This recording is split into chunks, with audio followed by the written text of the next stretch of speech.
C'est facile. C'est facile être bien.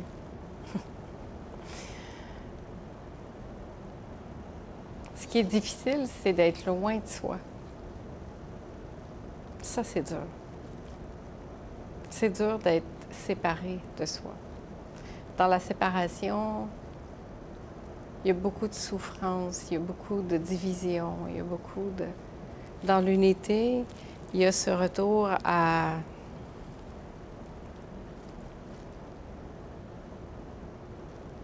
une tranquillité.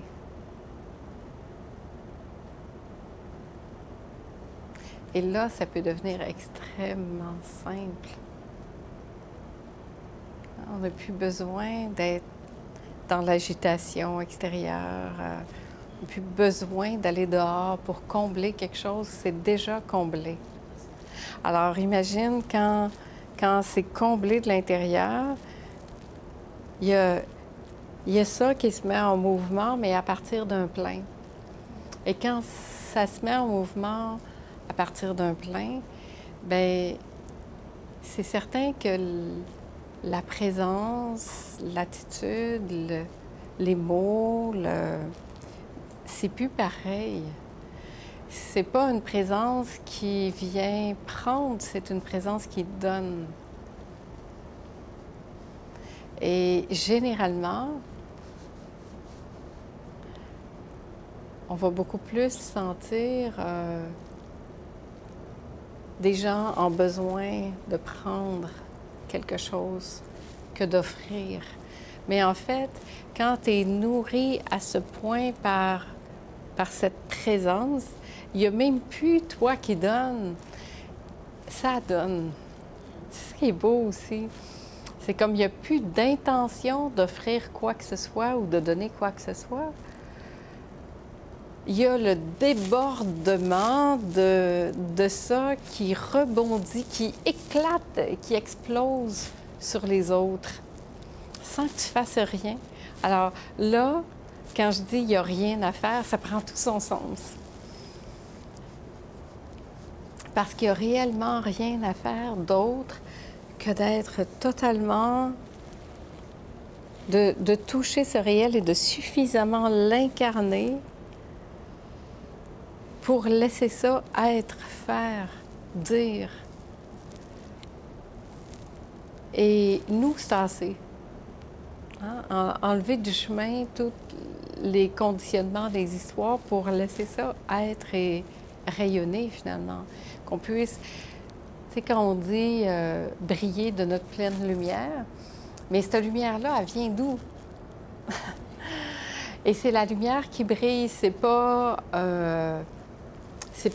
des situations extérieures, mais laisser émaner sa lumière, briller de sa pleine lumière, bien, c'est reconnaître cette magnificence de qui on est.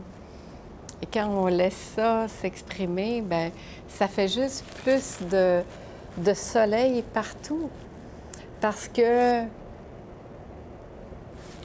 profondément, l'être humain, tout être humain, c'est ce qu'il cherche. L'être humain, qu'est-ce qu'il veut? Il veut être heureux. Tout le monde veut le bonheur. Tout le monde veut le bonheur. Mais le bonheur, il n'est pas en dehors de moi. Le bonheur, il est à l'intérieur de moi. Le bonheur, c'est personne d'autre qui peut me le donner.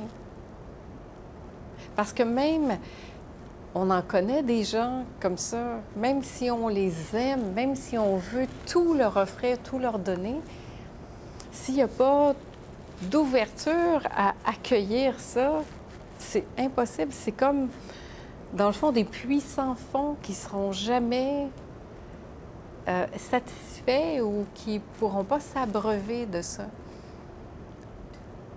Mais c'est là, c'est complètement là, c'est ça qui vit en nous. Alors, plutôt que de contenir et retenir cette essence-là de qui nous sommes, mais c'est vraiment de mettre l'attention sur qu'est-ce qui vit en moi et de laisser qu'est-ce qui vit en moi vivre. de laisser ce soleil intérieur émaner de sa réelle grandeur. Et ça, c'est une joie qui se mesure même pas. Et là, il n'y a même plus de donner ou recevoir. Il y a la vie qui est en train de se vivre et la vie qui touche la vie. Et l'appel à la vie qui donne envie d'aller de plus en plus dans cette vie-là. Et c'est ça qu'on veut. Et c'est ça qui parle tant. Ce qui nous parle, c'est ça. C'est ça fait oh, j'en veux, j'en veux. Parce qu'on a soif de ça, parce qu'on le sait. Il n'y a rien de neuf là-dedans, là. On sait ça, on aspire à ça. Parce que c'est la seule chose qui existe réellement, de toute façon.